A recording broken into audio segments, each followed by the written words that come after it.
Everyone, I am here to coming and a presentations of syntax on next video because you have to already and listen for one video. अभी आपने इसके पहले कक्षा में आपने देखा होगा सिंटैक्स में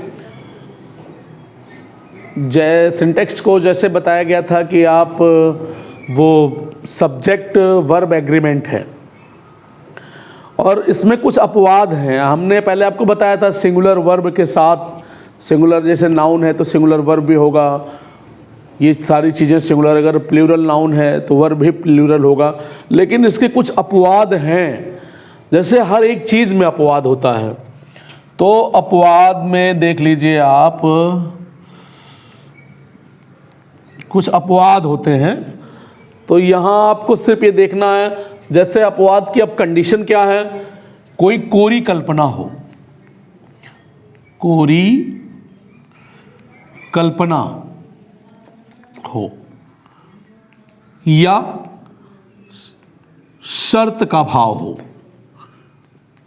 शर्त का भाव हो, जैसे कोरी कल्पना हो या शर्त का भाव हो। फिर ऐसी कंडीशन पे हम क्या करते हैं, ऐसी कंडीशन पे हम करते हैं सिंगुलर सब्जेक्ट, अगर सिंगुलर सब्जेक्ट है तब भी वर्ब आपका प्लूरल होगा। यस, यही है, लेकिन ये अपवाद है। लेकिन सिंटैक्स में इसकी ये विधि नहीं है। सिंटैक्स का नियम ही वही है कि भाई सब्जेक्ट के अकॉर्डिंग वर्ब को चलना होगा, लेकिन कुछ सब जगह अपवाद होते हैं, इसीलिए उस अपवाद को ध्यान में देखते हुए बताया गया है कि अगर सब्जेक्ट सिंगुलर का हो तब भी वर्ब जो है आपका प्लूरल ही होगा। एक एग्जांपल समझ लेते हैं, जैसे आई विश आई वर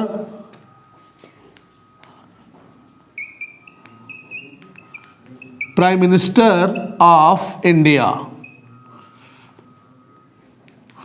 और एक चीज और इसकी कंडीशन है, जो इसका प्लूरल होगा वो हमेशा याद कर लीजिए वर ही होगा। इसको बहुत से लोग वेर भी पढ़ते हैं, जो कि सही प्रोनाउंसिएशन उसका वर है। इसकी एक कंडीशन है, जैसे आई के साथ आपने एम देखा है, पास्ट में है तो आई के साथ वाज देखा है आपने, लेकिन यहाँ ऐसी स्थिति नहीं है। यहाँ आपको ऑलरेडी वर ही देना है। एक कल्पना है, कोरी कल्पना है कि मैं प्राइम मिनिस्टर होता, जो कि इतना आसान तो है नहीं प्राइम मिनिस्टर होना, लेकिन ऐसी कल्पना है। जैसे I wish I were cricketer. तो फिर आपको ये ध्यान नहीं देना है पूरे सेंटेंसेस पे, कौन सा सेंटेंस कहाँ जा रहा है, इरर है कि बाउंस है कि बाउंसबल है, क्या है, उन पर आपको ध्यान नहीं देना। आपको सिर्फ फाइंड आउट करना है कि आपका सब्जेक्ट क्या है और आपका वर्ब क्या है। और यहाँ वर्ब है तो आपको यही सिर्फ ढूंढना है। ये पहला अपवाद है। और दूसरी चीज़ें हैं कि आपको जो कुछ भी बताया जाए पूरी ईमानदारी के साथ सुनिए और उसको समझिए, और कॉपी कलम तो हमेशा नोट कर लिया करिए और कॉपी कलम हमेशा लिया करिए। और कोई भी चीज़ें प्रेजेंट करने से पहले सरस्वती हैं, गॉडेस, उनकी भी प्रार्थना करनी चाहिए। या कुंदिंदु तुषार हार धवला, या शुभ्र वस्त्रावृता, या वीणा वरदंड मंडित करा, या श्वेत पद्मासना, या ब्रह्माश्यत शंकर प्रभृतविर देवै सदा वंदिता, श्यामां पातु सरस्वतीं निहतां बुद्धि प्रदाम शारदाम। तो अब हम ये देखते हैं नेक्स्ट, एक दूसरी चीज़ें और देख लेते हैं। अपवाद नंबर 2। अभी आपने अपवाद नंबर 1 देखा है, हम अपवाद नंबर 2 देखते हैं। जैसे आपने सुना होगा dare not, need not, dare not और नीड नॉट, ये आपका प्लूरल होता है। ये हमेशा आपका प्लूरल ही होता है। जैसे इनकी भी आपने इनका भी यूज़ देखा होगा, कहीं कहीं डेड नॉट होता है, कहीं कहीं नीड नॉट होता है। तो इन चीज़ों की स्थिति क्या है, हमेशा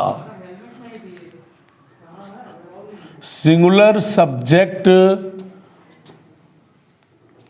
हो या ना हो, सब्जेक्ट सिंगुलर हो या ना हो ये कंडीशन नहीं होगी, लेकिन वर्ब आपका हमेशा, यस, वर्ब आपका प्लूरल ही होगा जी। आप ये नहीं देखना कि आपका सब्जेक्ट कैसा सिंगुलर है या प्लूरल है, सब्जेक्ट चाहे जो हो लेकिन वर्ब आपका हमेशा प्लूरल होगा। एक एग्जाम्पल समझ लेते हैं एग्जाम्पल के हिसाब से, क्योंकि आप जब एग्जाम्पल आप नहीं समझेंगे तब तक आप उस क्लियर नहीं कर पाएंगे। जैसे Pakistan, Pakistan dare not attack India, attack India. Pakistan आपका क्या है, सिंगुलर सब्जेक्ट है, ये सिंगुलर नंबर है, सिंगुलर सब्जेक्ट है, लेकिन यहां मैंने क्या आपको बताया, डेयर नॉट। आपको ये ध्यान देना है सेंटेंस आपका कहां जा रहा है वो आपको नहीं देखना है। आप सेंटेंस को नॉट फोकसलाइज ऑफ प्रॉपर सेंटेंस, आपको सिर्फ ये देखना है कि आपके सेंटेंस के हिसाब से आपका बैलेंस कैसा पड़ रहा है। तो पाकिस्तान यहाँ सिंगुलर सब्जेक्ट है और डे नॉट यहाँ लगा हुआ है। आप ऐसे ही कर लीजिए। आप नेक्स्ट एग्जांपल समझ लीजिए, I found to need not 11 player and much. तो जब भी आपका ये नीड नॉट यहाँ हुआ यूज हुआ है तो आपको सिर्फ ये देखना है सब्जेक्ट कैसा जा रहा है और इसके अपवाद हैं। तो ऐसी स्थिति सिंटेक्स में बनती रहती है, ठीक है ना।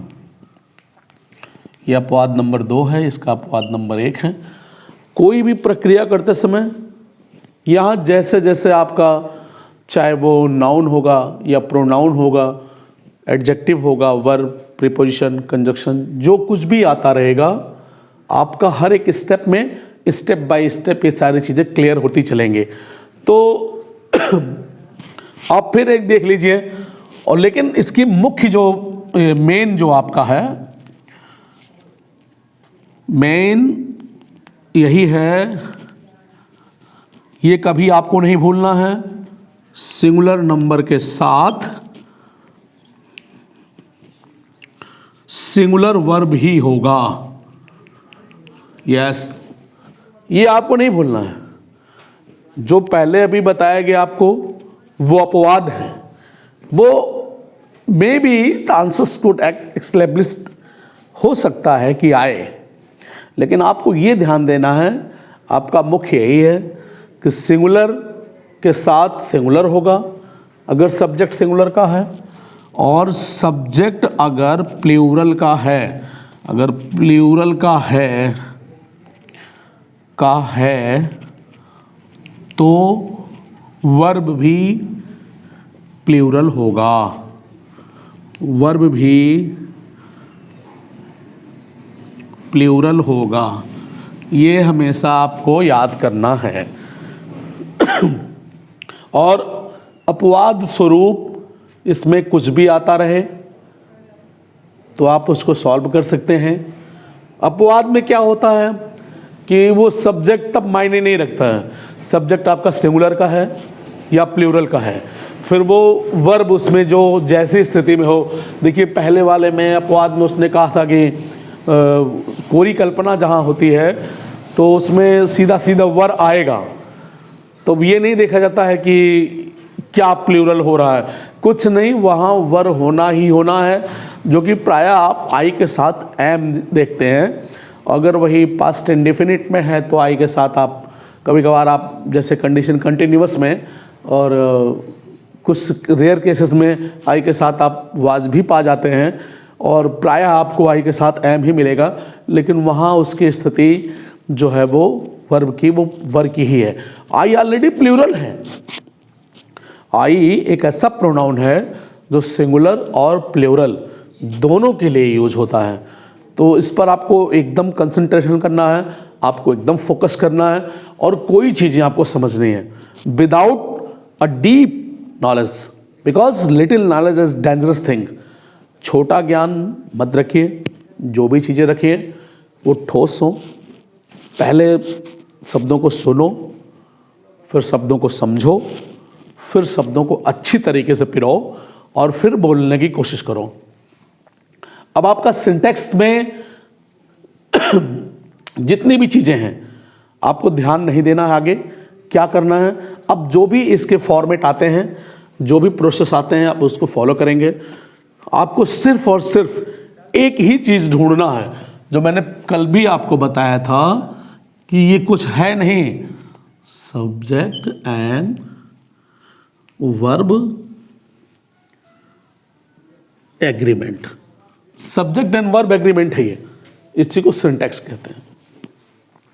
इंटरमीडिएट लेवल पर आपका फिर नरेशन भी है, क्लास है, ट्रांसफॉर्मेशन ऑफ सेंटेंस है।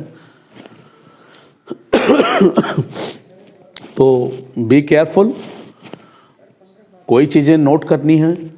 और एक चीज़ और महत्वपूर्ण है, आप इंग्लिश सीखने के लिए, इंग्लिश पढ़ने के लिए, समझने के लिए वोकाबुलरी पे पूरी तरीके से ध्यान करिए। जब तक वोकाबुलरी क्लियर नहीं होगी फिर तब तक आप कुछ क्लियर नहीं कर पाएंगे। जैसे बहुत से होमोफोन्स मिल जाते हैं, जैसे रीड, होमोफोन्स हैं रीड और REED रीड। इट मीन्स समान ध्वनि वाले शब्द। समान ध्वनि वाले शब्द को हम होमोफोन्स कहते हैं। ये भी रीड है, ये भी रीड है। अब आपको ध्यान देना है कि जब दोनों का प्रोनाउंसिएशन एक जैसा है तो मीन्स क्या होगा, स्वाभाविक है मीन्स, भाई स्पेलिंग चेंज है तो मीन्स भी चेंज होगा। इस रीड का मतलब होता है पढ़ना और इस रीड का मतलब होता है सरकंडा। इस रीड का मतलब होता है सरकंडा। सरकंडा का मतलब जानते हैं, सरपत गांव में होता है, उसके बीच में जो एक पतली सी डंडी निकलती है, हाँ सरफुलाई, वेरी गुड सरफुलाई। तो वो चीज़ें जो होती हैं, हाँ आप लोगों का कमेंट आ रहा है, बहुत अच्छा है। हाँ सरकंडा, सरकंडा, हाँ ठीक है जी, बहुत अच्छा बहुत अच्छा, एकदम एकदम कंटिन्यू ऐसे लगा रहे हैं। तो उस सरपत के बीच के निकलने वाली जो डंडी होती है वही सरकंडा होता है। तो आप एक महत्वपूर्ण चीज़ हमेशा याद कर लीजिए। और जब आप पढ़ते हैं तो आपका 4 नंबर का देखिए फिगर ऑफ स्पीच भी आता है। फिगर ऑफ स्पीच, जी हाँ, इसको बोलते हैं अलंकार। क्या बोलते हैं, अलंकार बोलते हैं। तो फिगर ऑफ स्पीच क्या होता है आपका, अलंकार होता है। तो एक फार्मूला आप याद कर लीजिए,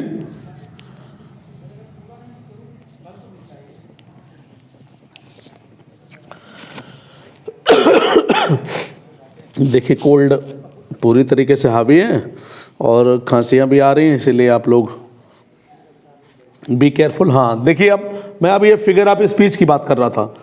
तो फिगर ऑफ स्पीच 1 2 3 4 5 6 7 टाइप की फिगर ऑफ स्पीच इंग्लिश में होती है, जिससे बहुत से क्वेश्चंस किए जा सकते हैं। आप इसका फिल इन द ब्लैंक्स भी बन सकता है और क्वेश्चन भी पुटअप किए जा सकते हैं, आपको सिर्फ समझना है। तो मैं जनरल वे में बता दे रहा हूँ आपको, प्रॉपर वे में नहीं रखा रहा हूँ, लेकिन जनरल वे में बता दे रहा हूँ। S for simile, H for hyperbole, A for apostrophe, M for metaphor, P for personification, O for oxymoron, O for onomatopoeia. जी वेरी गुड। ऑनोमेटोपोइया मतलब ध्वनि सूचक। पर्सनिफिकेशन जो है वो मानवीकरण है। मेटाफर, यस मेटाफर रूपक है। सिमली उपमा है। हाइपरबोल अतिशयोक्ति है। एपॉस्ट्रोफी है जिससे रिलेशन स्पष्ट करते हैं, संबंध करते हैं। अब जैसे सिमिली और हाइपरबोल का ही ले लीजिए एक example, Wilanda's smile all word happy, all words happy, जो कि अतिशयोक्ति है। विलांडा के मुस्कुराने से पूरा संसार खुश हो जाता है। Who is Wilanda? तो आपको इस पर नहीं ध्यान देना है कि आपके सेंटेंसेस कहाँ जा रहे हैं, कैसे क्या कर रहे हैं। आपको सिर्फ ये देखना है कि ये तो मैंने ओरल से पैसे आपको बता दिया, लेकिन आपको कंसंट्रेशन बनानी है सिंटैक्स पर। तो सिंटैक्स के नियम आप फिर नहीं भूलेंगे। कोई भी सिंटैक्स चेंज करते हैं आप या बनाते हैं तो सिंगुलर नंबर के साथ वर्ब का भी सिंगुलर नंबर होगा, प्लूरल नंबर वर्ब के साथ वर्ब का भी प्लूरल नंबर होगा। इस पर पूरा ध्यान देना है। अपवाद स्वरूप अगर कुछ ऐसा आता है तो आप उसको उसी के अकॉर्डिंग चेंज करेंगे। सब्जेक्ट पर आप तब ध्यान नहीं देंगे कि सब्जेक्ट सिंगुलर का है कि प्लूरल का है। फिर आप उस पर देखेंगे कि वर्ब के अकॉर्डिंग चेंज होगा। वो वर्ब ऑलरेडी प्लूरल होगा और सब्जेक्ट उसी के अकॉर्डिंग चलता रहेगा। और yes anyone, if anyone doubt to clear in your mind, आपके दिमाग में कभी भी कोई संदेह हो, कभी ऐसी स्थिति बन जाए कि आप समझ ना कर पाएँ या कुछ अपने आप को क्लियर ना कर सकें, तो वहाँ आप कमेंट सेक्शन में कमेंट कर सकते हैं, पूछ सकते हैं। कोई सेंटेंसेस क्लियर नहीं होगा, उस सेंटेंसेस के बारे में आप जानकारी ले सकते हैं। आपको हर प्रकार की सामग्री उपलब्ध कराई जाएगी और हर चीज़ें बताई जाएंगी कि पॉइंट ऑफ व्यू क्या है। और इंग्लिश को सबसे महत्वपूर्ण चीज़ इंग्लिश में ये है कि इंग्लिश को कभी भी आप हवा मत बनाइए भैया। हवा देहाती कहावत है ना भैया, हवा। तो किसी भी चीज़ को आप जब हवा बना देंगे, जंप करा देंगे बाउंस का, तो वो सारी चीज़ें एकदम आपके साथ कंसंट्रेशन नहीं कर पाएंगे। इसलिए कभी भी आपको कुछ भी समझना हो, और लेकिन एक चीज़ हमेशा याद करिए, जो आपका बेस होता है, ग्रामर का जो बेस होता है वो पूरा का पूरा उन 8 पिलर्स पर है। उन सारी चीज़ों को आप बढ़िया से रखेंगे। आपको कंजक्शन, प्रीपोजिशन, आपका वर्ब है, एडवर्ब है, एडजेक्टिव है, एडजेक्टिव ऑफ डिग्री है, जो डिग्री हो में एडजेक्टिव आता है, आपका केस है, जैसे आपने हिंदी में पढ़ा होगा, कर्ता, कर्म, करण, संप्रदान, अपादान, संबंध, अधिकरण, संबोधन और etc। इनके सिंबल भी होते हैं, जैसे कर्ता ने, कर्म को, कर्ण से, संप्रदान के लिए, अपादान से अलग होना आदि जितनी भी चीज़ें आती हैं। Because never change your originality for the sake of other, because no one can play your role better than you. Remembers, या थिंग्स रिमेंबर आपको करने चाहिए। Because past is waste paper, present is newspaper, future is question paper, life is answer paper. Show carefully, read and write. Our मोटो,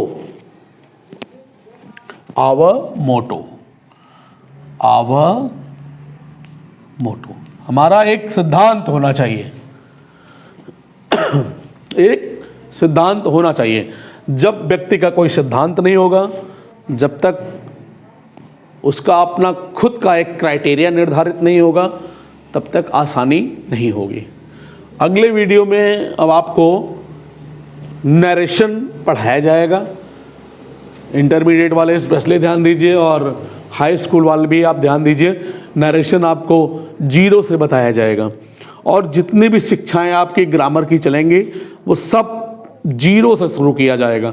आप एकदम base पकड़ कर चलिए। आप ये नहीं सोचेंगे कि आपको नहीं, जीरो से यहाँ तक कि आपको नाउन बताए जाएंगे, नंबर बताए जाएंगे, जेंडर बताए जाएंगे, पर्सन बताए जाएंगे, आप यहाँ तक कॉन्सोनेंट और वावेल तक क्लियर करा दिया जाएगा कि यानी एकदम जीरो से, शून्य से शुरुआत की जाएगी। लेकिन उसके लिए आपको पूरी ईमानदारी के साथ क्लास को ज्वाइन करना होगा। क्लास से जो भी चीज़ें इंस्ट्रक्शन की जाएँ उन पर आप ध्यान दीजिए और कोविड प्रोटोकॉल का पालन करते रहिए। और जितने भी हैं आपके प्रश्न हैं वो सब कमेंट सेक्शन में प्रश्न भी करते रहिएगा, एकदम निश्चिंत होकर। Thank you, have a nice day, thank you for watching. Video को ज़्यादा से ज़्यादा शेयर करिए, लाइक करिए और लास्ट तक देखने का प्रयास किया करिए। Thank you.